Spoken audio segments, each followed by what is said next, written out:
C.S. 루이스라고 하는 영국의 문필가가 순전한 기독교라고 하는 책에서 이런 말을 쓴 적이 있습니다. 용서라고 하는 것은 정말 멋있고 훌륭한 말이다. 실제로 내가 용서해야 될 사람이 생기기 전까지는 그랬습니다. 이게 어쩌면 우리들의 모습을 적나라하게 보여주는 말이라고 생각을 합니다.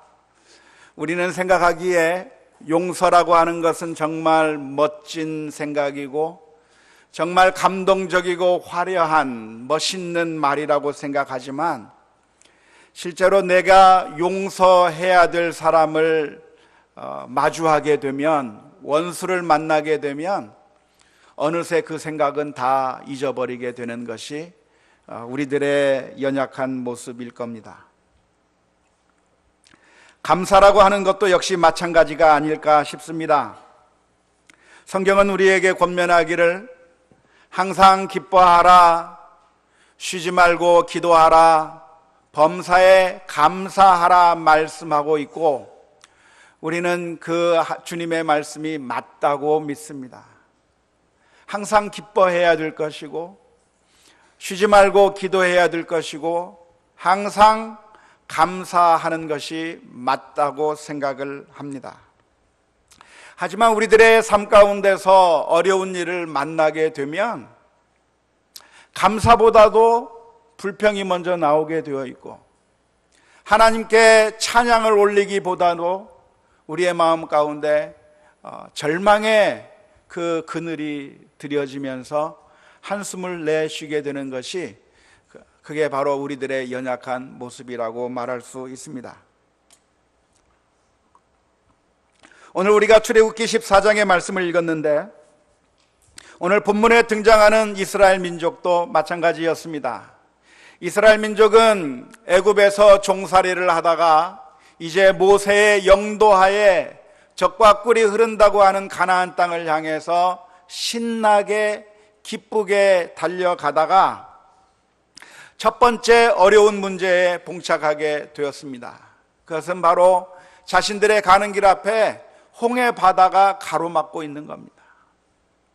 가나안을 향해서 나가야 되는데 홍해 바다가 가로막고 있어서 그 바다를 건너갈 방법이 없는 겁니다. 설상가상으로 뒤를 돌아보니까 바로가 군대를 이끌고 이스라엘 민족을 다시 잡아가기 위해서 추격하고 있는 애굽 군대를 목격하게 됐습니다. 이제는 앞으로 나아갈 수도 없고 뒤로 돌이킬 수도 없는 진퇴의 양난의 어려움 가운데 처했을 때 이스라엘 민족들은 이제는 죽었구나, 이제는 살 소망이 끊어졌구나, 절망감이 그들의 마음을 짓누르면서 그들의 마음 가운데 두려움이 휩싸이기 시작했습니다. 그리고 하나님 앞에 감사하며 찬양하며 저 가나안 땅을 향해서 달려갔던 그 이스라엘 민족의 입에서 불평과 원망의 소리가 나오게 되었습니다. 어쩌면 바로 이 이스라엘 민족의 모습이 바로 우리들의 모습이라고 생각을 합니다. 우리들도 언제나 마음속에 생각하기에 용서란 정말 훌륭한 것이라 생각하면서도 용서해야 될 상황을 만나게 되면 그 모든 것을 다 잊어버리고 용서하기 어려운 것처럼, 감사하는 것은 정말 우리 크리스천들이 가져야 될 마음의 정말 중요한 모습이라고 생각하면서도 정말 우리들의 앞에 문제가 닥치게 되는 그 순간 우리는 감사하지 못하고 불평하고 원망하고 두려움 가운데 빠지고 좌절하게 되는 것이 바로 우리들의 모습이라고 말할 수가 있습니다. 우리는 주님께서 말씀하신 대로 항상 기뻐해야 되고, 범사에 심지어 힘들고 어려운 일을 만난다 할지라도, 고난이 우리 앞에 닥친다 할지라도, 앞뒤가 꽉 막혀 아무런 해결책이 없는 것처럼 보인다고 할지라도 그때에도 감사해야 하는 것인데, 우리는 어떻게 하면 하나님께 감사하며 살아갈 수가 있겠습니까? 우리는 여호와 하나님이 이 세상의 주권자가 되시고 하나님께서 이 세상을 다스린다고 하는 사실을 믿게 될 때에 우리는 하나님 앞에 감사할 수 있습니다. 성경에 기록된 대로 참새 한 마리가 땅 위에 떨어지는 것도 우연히 떨어지는 것이 아니라 하나님께서 허락하셔야만 참새 한 마리가 이 땅에 떨어질 수 있다고 한다면 우리가 만나는 그 모든 일들은 어쩌다 보니까 만나는 일들이 아니고 우리가 만나는 그 모든 일들은 하나님께서 잠시 방치해 두었다가 발생하는 것이 아니라 하나님께서 섭리하시고 계획하시고 작정하시는 가운데 우리에게 영적으로 유익한 일들이 발생하게 하신다고 하는 사실을 우리가 믿는다고 한다면 우리는 고난 가운데서도 하나님 앞에 감사할 수가 있을 것입니다.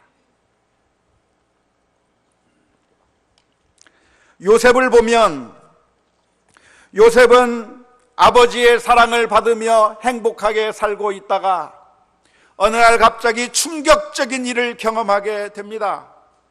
그의 다른 형제들이 요셉을 잡아서 애굽에 가는 미디안 상인들에게 그 요셉을 종으로 팔아버렸습니다. 가족에게 배신을 당하는 것처럼 그렇게 충격적인 일도 없을 것입니다. 행복하게 정말 부족한 것이 없이 많은 사랑을 받으면서 살았던 그 요셉이 하루아침에 손발이 묶이고 옷은 벗겨진 채 저 애굽 땅으로 종으로 팔려가는 그 신세가 되었을 때 그 충격이 얼마나 컸을까 생각해 보십시오. 뿐만 아니라 요셉은 애굽에 정착해서 거기서 그런대로 잘 일이 진행되는 것 같았지만 어느 날 갑자기 오해와 모략 가운데 자기 주인의 여주인 보디발의 아내로브의 모함을 받아서 감옥 속으로 내던져지게 되는 그런 어마어마한 충격적인 일을 당하게 될 때 너무나도 억울하고 원통하고 너무나도 괴로운 마음이 그의 마음 가운데 있을 수 있었을 것입니다. 하지만 요셉은 이 모든 일들을 경험하는 가운데 원망하고 불평하고 좌절했다고 하는 성경의 기록은 하나도 없고 오히려 요셉의 그 믿음의 고백이 성경에 기록되어 있습니다.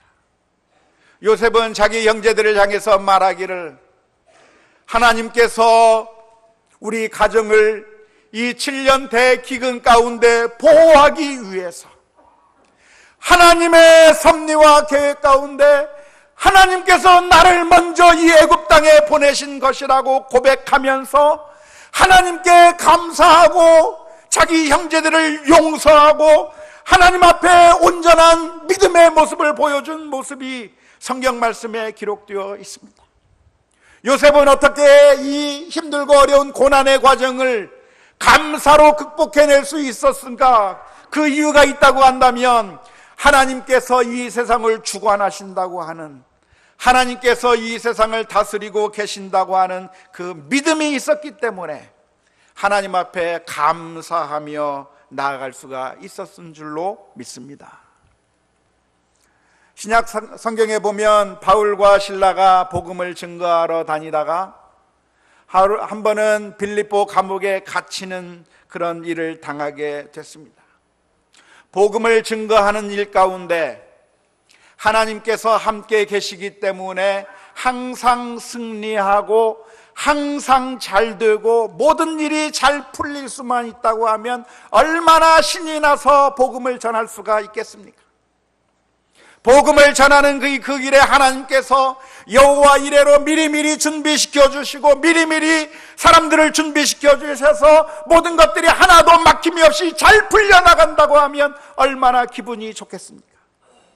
하지만 안타깝게도 바울과 실라가 가는 그 길 가운데는 고난과 아픔들이 있었습니다. 그들의 길을 가로막는 적대자들이 있었고 그래서 결국 바울과 실라는 빌립보 감옥에 갇히게 되었을 때 그 차가운 감옥 속에 착고가 차여서 손발도 제대로 움직이지 못하는 상황 가운데서 얼마나 낙심이 들 수가 있었겠습니까? 내가 주님을 위해서 열심히 복음을 전했는데 어떻게 이런 결과가 올 수 있었는가? 왜 하나님께서는 우리를 도와주지 않으셔서 왜 우리가 감옥에 갇히게 되고 손발이 묶이게 되고 이런 차가운 감옥 속에서 있게 되었는가 생각해 보면 원망과 불평을 할 법도 했을 것입니다.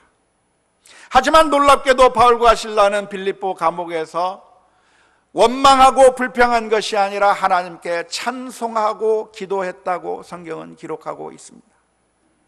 감옥이 편안한 곳이기 때문이 아니라 바울과 실라는 이 모든 것들을 주관하시는 이는 아버지 하나님이시고 하나님의 섭리 가운데 우리를 이곳 가운데 인도해 주셨다고 하는 사실을 기억하게 될 때 비록 감옥에 들어가도 하나님 앞에 감사하고 찬양할 수가 있었을 줄로 믿습니다.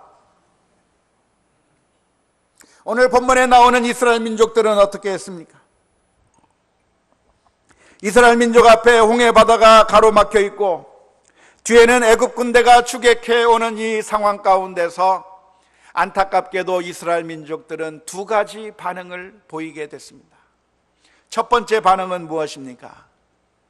첫 번째 반응은 자신들의 울분을 토해낼, 자신들의 화를 분풀이해버리고 싶은 희생양을 찾았습니다.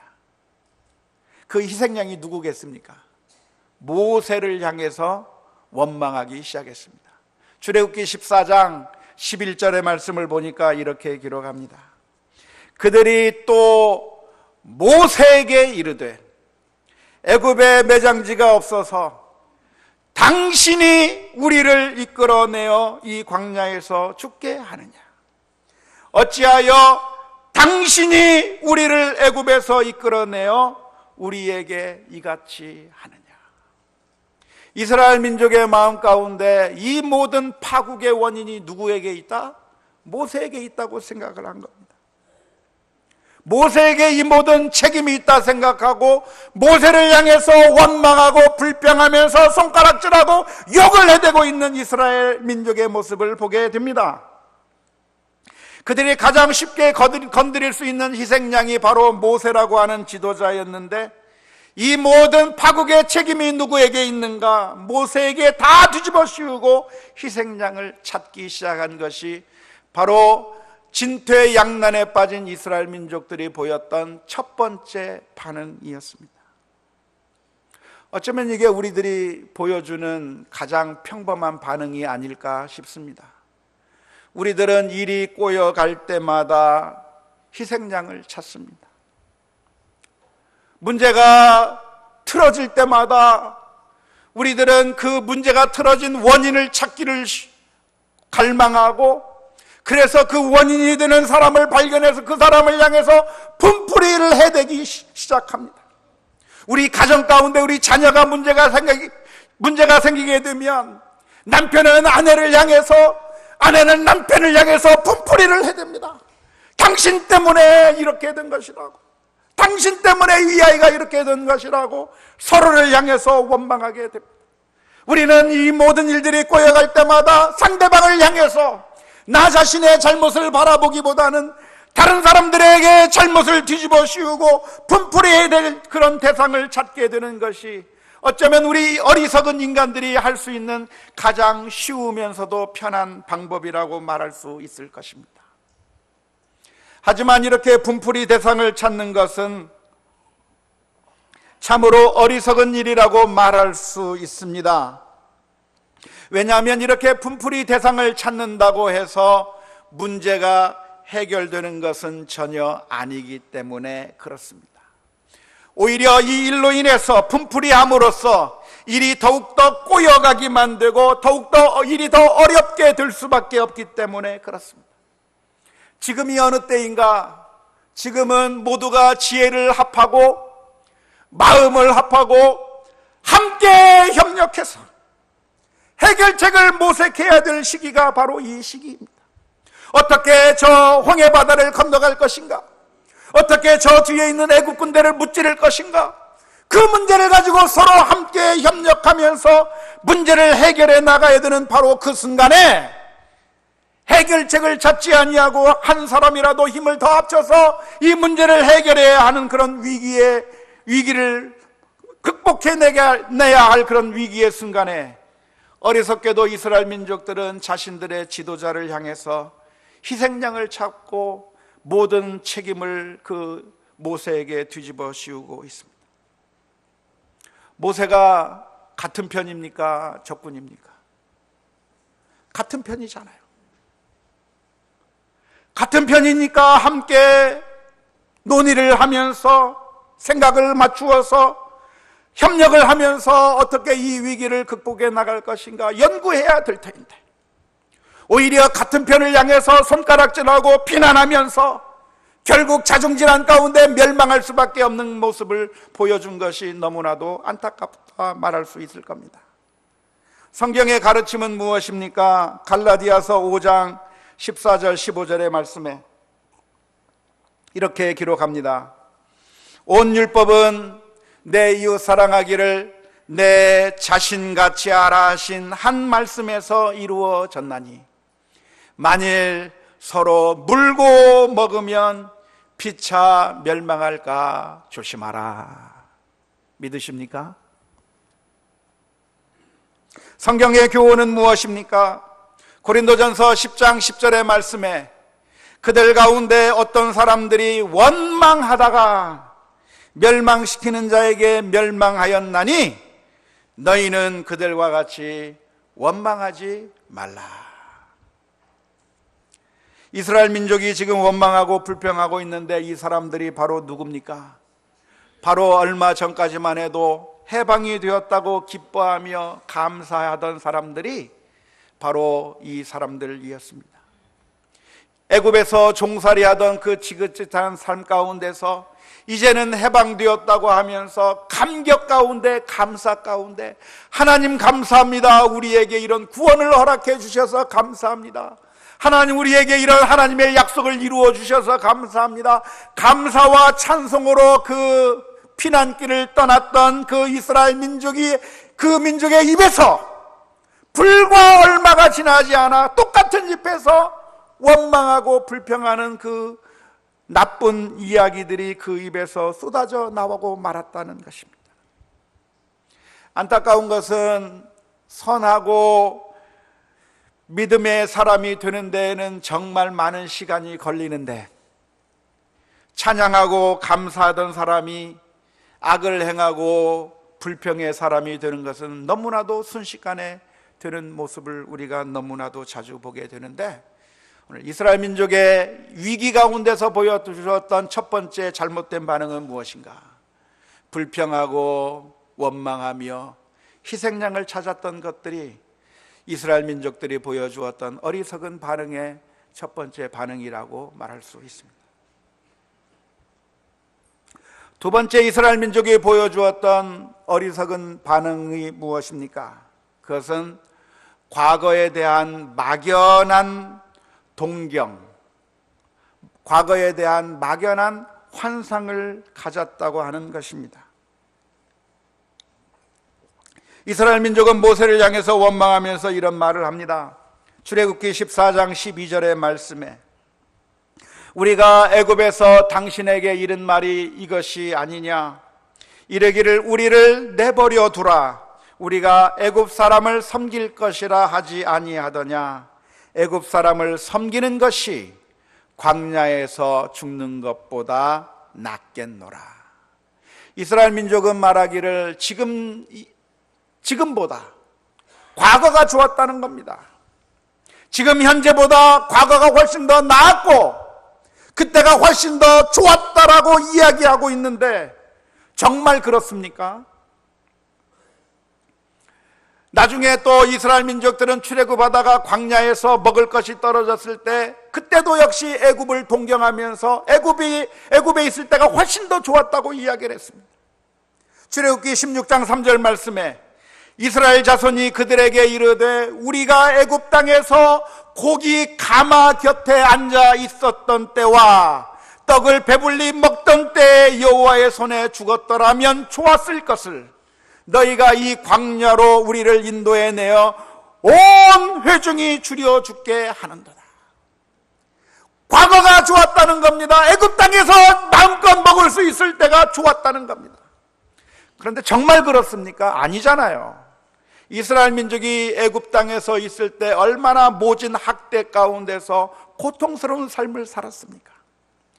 애굽에서의 땅이 행복한 그런 삶을 살았던 것이 아니고 애굽에서 종살이하면서 바로가 시키는 대로 노예 생활을 했어야 됐고, 바로가 죽이라고 하면 자식도 죽여야 했었고, 그 바로의 명령 가운데 고통으로 울부짖으며 하나님 제발 살려달라고 울부짖었던 것이 바로 이스라엘 민족이 아닙니까?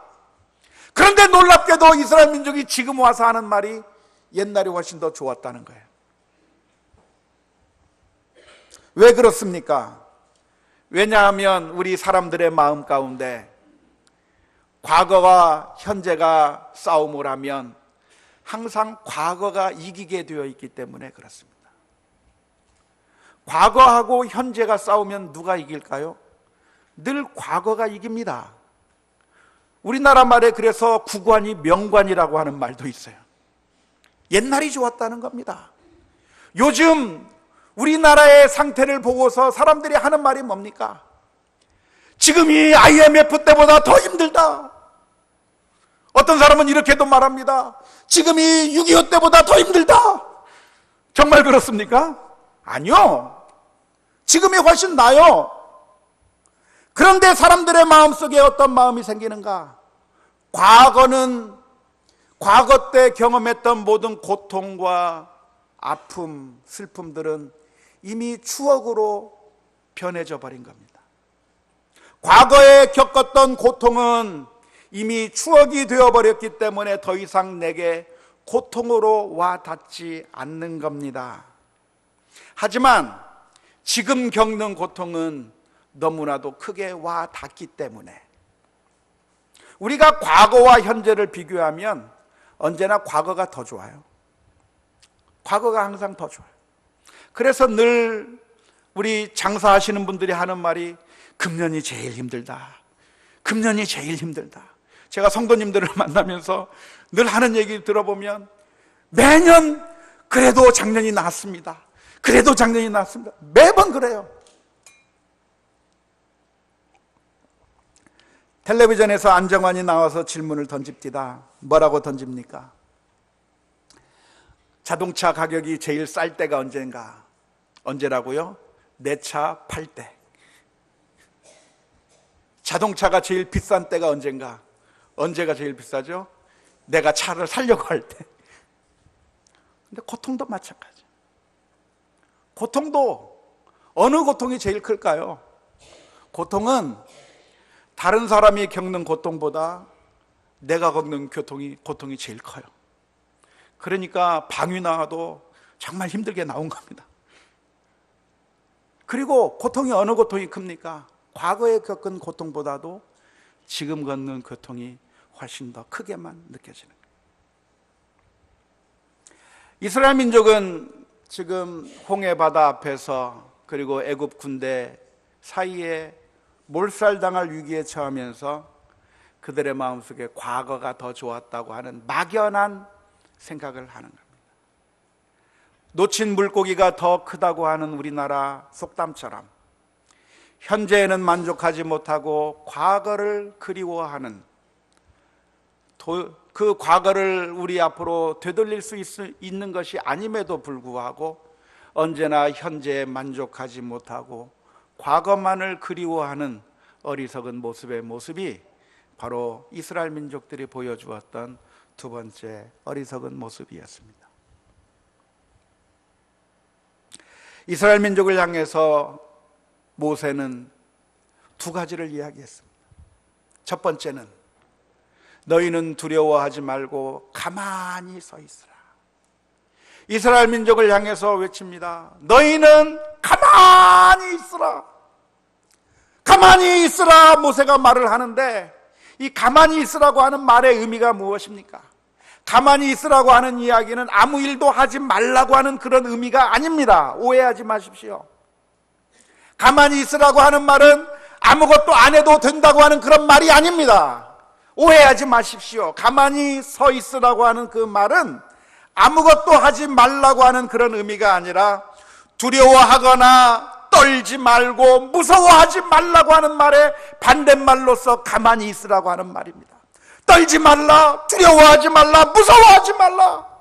홍해 바다가 앞에 가로막혀 있고 애국 군대가 쫓아온다고 해서 그렇다고 해서 두려워하지 말고 진정하고 가만히 있으라고 말하고 있습니다. 왜 그렇습니까? 지금 이 순간은 죽는 것처럼 보이지만 사실은 하나님께서 모든 것들을 주관하고 계시기 때문에 그렇습니다. 죽는 것처럼 보여도 하나님께서 이 세상을 주관하고 계시고 우리를 사랑하고 계시다고 한다면 하나님께서 우리를 내어치지 않을 것이라고 믿기 때문에 그렇습니다. 우리가 앞과 뒤가 다 막혀서 아무런 소망이 없을 때 우리는 우리 주변에서 일어나는 일들을 바라보면서 절망할 것이 아니라 우리는 하나님을 바라보고 소망을 가져야 될 줄로 믿습니다. 사람에게 소망을 둘 것도 아니고 재물에 소망을 둘 것도 아니고 오로지 우리의 단단한 줄이신 하나님을 바라보며 담대하게 믿음으로 설 수 있는 우리 모두가 다 될 수 있기를 주님의 이름으로 축원합니다. 제가 6.25 훈련을 받으면서 막타워를 탄 적이 있었는데요, 11m의 그 위치에서 뛰어내리라는 겁니다. 제 등 뒤에는 줄이 매달려 있어서 제가 뛰어내리면 그 줄이 저로 하여금 땅에 떨어지지 않게 하고 중간 허공에 달리게 만들 것이고, 그리고 그 줄에 의해서 자연의 밑으로 쭉 내려가서 저 안전한 곳으로 내려가도록 장치가 다 되어 있습니다. 그래서 막타워에서 떨어져라고 얘기를 하는데 제가 자신 있게 막타워 위로 올라가서 이제 떨어지기 전에 다른 사람들이 하도 무서워하길래 뭐가 그렇게 무서울까 하면서, 얼마나 무서울까 하면서 땅 밑을 딱 쳐다봤는데 보는 그 순간에 무섭더라고요. 보는 그 순간에 무서워가지고 막 못 떨어질 것만 같아요. 못 떨어질 것만 같아요. 그런데 떨어져도 돼요. 왜냐하면 단단한 줄이 나를 붙들고 있기 때문에. 그런데 그 단단한 줄이 메어져 있다고 하는 것을 확실하게 알 수 있다고 한다면 그것은 무서운 것이 아니라 즐거운 놀이기구가 될 수 있는 겁니다. 어떤 훈련병들은 재미있다고 몇 번씩 더 하는 거 봤어요. 놀이터에 가면, 놀이공원에 가면 전부 우리를 위험에 빠뜨리는 것들로 가득 차 있습니다. 하지만 놀이공원은 무엇인가? 다 안전장치가 된 채 우리를 위험 속으로 집어넣는 겁니다.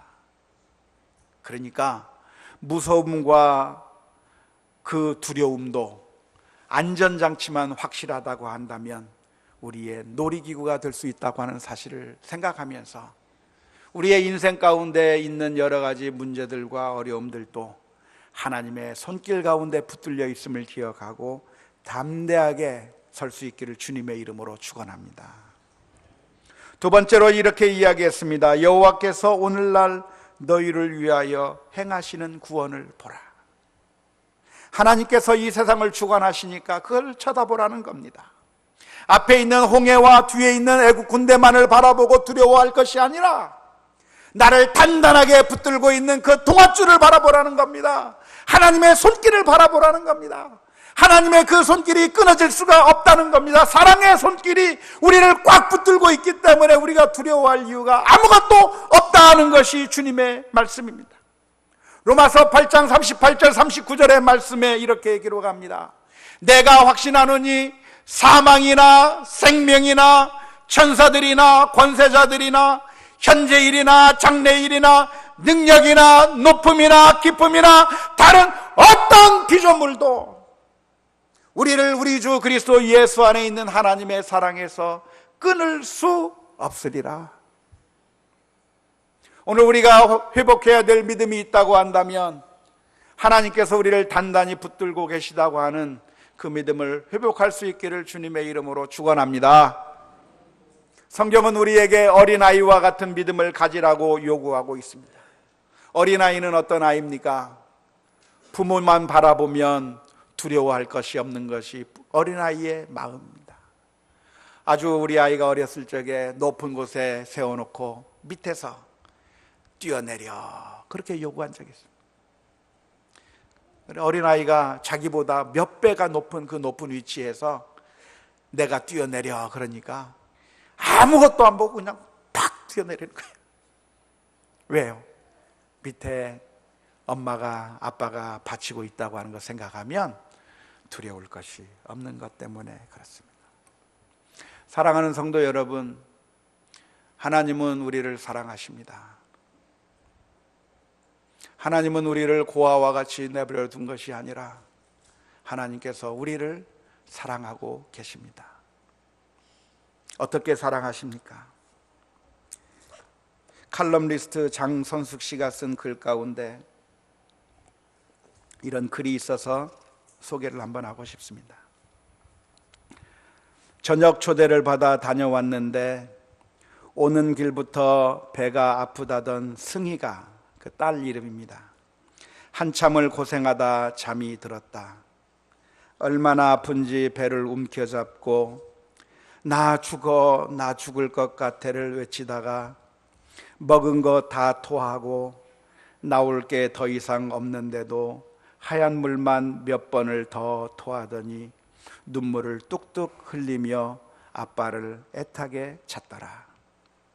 평소엔 그닥 찾지도 않는 아빠인데 너무 아파 엄마 아빠가 다 옆에 있어야 한다는 거.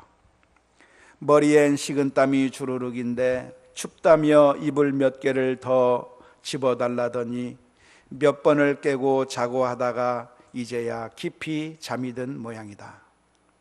등치는 작아도 잔병치레 없어 늘 감사하며 살았는데 가끔 한 번씩 배 아프다며 떼굴거리는 승희 때문에 가슴 쓸어내리며 산다. 하나부터 열까지, 발가락부터 배 자주 아픈 것까지 정말 아빠만 닮았다. 승희 옆에서 잠시 잠이 들었던 모양인데 이런저런 생각에 깨서는 잠도 못 자고 있다. 내일은 학교를 보내야 하는 건지 말아야 하는 것인지, 속이 허할 텐데 아침은 밥을 먹여야 하는 건지 굶겨야 하는 건지, 학교를 보내면 점심을 어떤 걸 싸줘야 하는 건지, 한글학교 종업식에는 갈 수 있을지 못 갈 것인지, 내일 애 상태 봐서 결정해도 될 일을 미리 걱정하느라 말이다. 엄마의 눈으로 바라보는 그 마음이 바로 이런 마음이 아닐까 싶어요. 아이가 아프다면 밤새도록 자지 못하면서 이 아이에게 어떻게 해줘야 하나, 어떻게 해줘야 되나 안타깝게 바라보는 것이 엄마의 마음인 것처럼, 하나님께서는 우리가 고통 가운데 있을 때, 우리가 힘들고 어려워 울부짖을 때 하나님은 우리를 외면하고 계시는 하나님이 아니라 우리에게 사랑의 손길을 내미시는 하나님임을 믿을 수 있기를 주님의 이름으로 축원합니다. 다음 주는 맥주 감사 주일인데요, 우리는 하나님의 은혜를 한 주간 동안 묵상하면서 살았으면 좋겠습니다. 우리 주변에서 일어나는 답답한 일들, 우리 주변에서 꽉 막혀서 아무런 해결책도 없는 것 같이 그렇게 괴로운 일들이 많이 있어도 그런 것들을 바라보면서 좌절하고 절망하고 슬퍼할 것이 우리 성도의 모습이 아니라, 홍해바다가 앞에 가로막혀 있고 애국 군대가 뒤에서 쫓아온다 할지라도 우리를 사랑하사 우리를 위하여 그 아들을 십자가에 내어주신 하나님의 사랑을 생각하면서 하나님을 바라보면서 감사하며 찬양하고 영광을 올려드리는 그런 믿음의 고백이 우리들의 삶 가운데 넘쳐날 수 있기를 주님의 이름으로 축원합니다. 우리 함께 같이 찬양했으면 좋겠습니다.